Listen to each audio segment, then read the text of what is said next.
History, Class 12, Themes in Indian History, Book 3, Theme 11, Rebels and the Raj.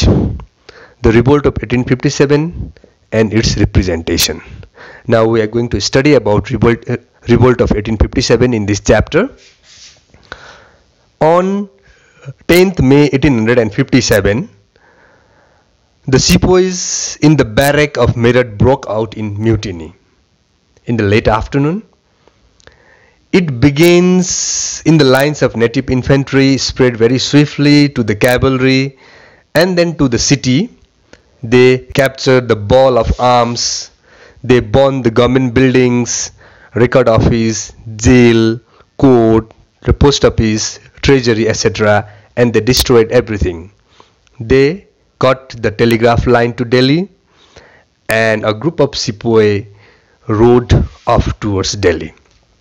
On 11th May, early in the morning, they reached Delhi into the Red Fort. It was a month of Ramzan, and Bahadur Shah, the Mughal emperor of Delhi, had just finished his prayer and meal before the sun rose and the fast began.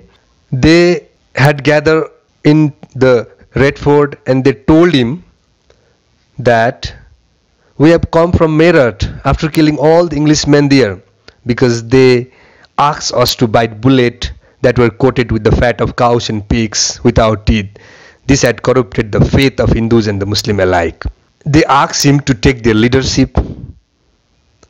Ordinary people of Delhi also joined them. And at the end, Bahadur Shah had no other option, but he had accepted their leadership, and they acquire some kind of legitimacy for their revolt. On 12th and 13th May 1857, message spread that the Delhi had been fallen to the rebels under the leadership of Bahadur Shah. Cantonment after cantonment, barrack after barrack, everywhere in the northern India, including Delhi, the sepoys rose in mutiny. Patterns of rebellion. News of the mutiny spread in one town to another town, and everywhere sepoys took up their arms and they began to attack the Britishers. How the mutinies began? So there are several steps by which the mutinies began in different parts of the northern India. Sepoys signaled each other with the guns of fire and bugle. They seized the bell of arms, they attacked the government buildings like jail, treasury, telegraph office, record room, bungalows. They burned all the records. And everywhere the white people or the people connected with the Britishers were attacked. Proclamation in Hindi, Urdu and Persian were put up in the cities, calling upon the population. Both Hindus and the Muslims rose against the Firangis or the Britishers. Moneylenders and rich people were attacked in Lucknow, Kanpur and Bareilly. No answer from British to action of the rebels, because individual British officers tried to save their own lives and their lives of their families. Lines of communication.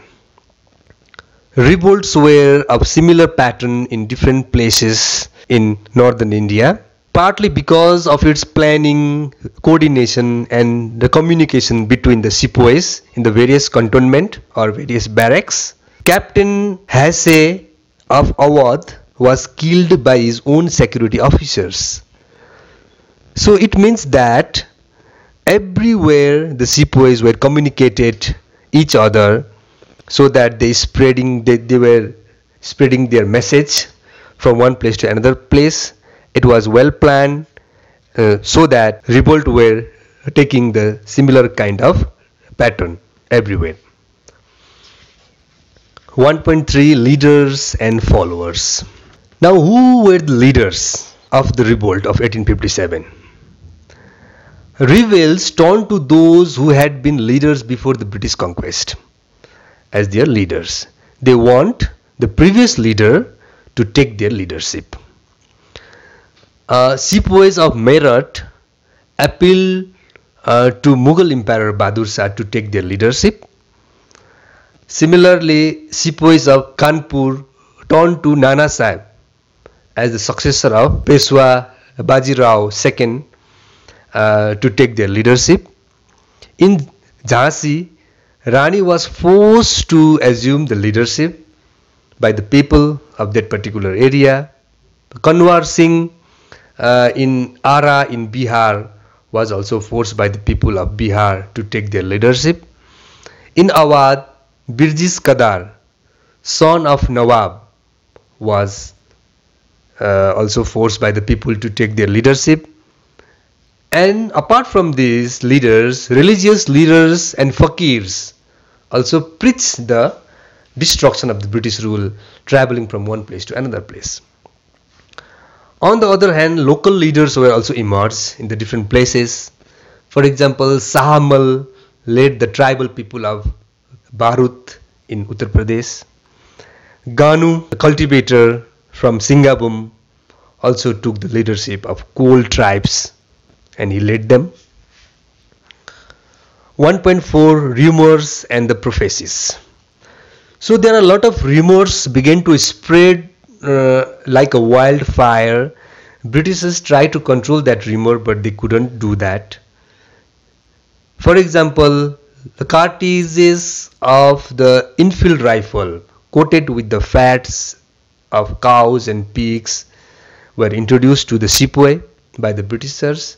They had to bite that before loading into the rifle, and it corrupt their religion for both Hindus and the Muslim. Conspiracy of the British to destroy the caste and the religion of Hindus and the Muslim was there, because the rumor was spread that the Britishers mixed the bones of cows and pigs in the flour or atta they use in the market, and they were afraid to buy the attas from the market because they thought that it was a conspiracy of the British to destroy their caste and religion. They also thought that the Britishers wanted to convert Indians into Christianity. Prediction was made by the different people that the British rule will fall, will destroy on the centenary of Battle of Plassey on 23rd June 1857. It would be 100 years on 23rd June 1857, so that British rule will fall, British rule will destroy on the same day after the 100 years of the Battle of Plassey. So it was the rumor spread over there. Distributed chapatis. They distributed, chapatis means roti, from village to village, from one village to another village in the evening, and it was seen as an omen of an upheaval. That means something is happening. There is a sign of something great is going to happen. So this kind of rumors and prophecies began to spread like a wildfire among the people, and it could not be stopped by Britishers. 1.5 Why did people believe in the rumors? Why did people believe in that kind of rumor which was spreading among the people?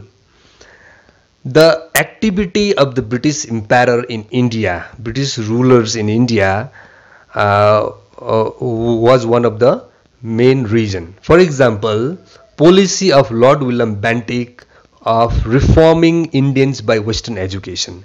They established different colleges, different schools in a pattern of Western education. Many laws were also established, like laws to abolish customs like sati in 1829. They made law to permit the remarriage of the Hindu widows. And British annexed Awadh, Jhansi and Satara illegally in the name of mismanagement and misrule. So there are also another region where the new land revenue settlement were introduced in different regions of the British Empire, destroying the old pattern of land revenue system, and the activities of the Christian missionary were also active in different parts of India. So these are the reasons people were suspicious against the activity of the British in India, and they believe in the rumors and all.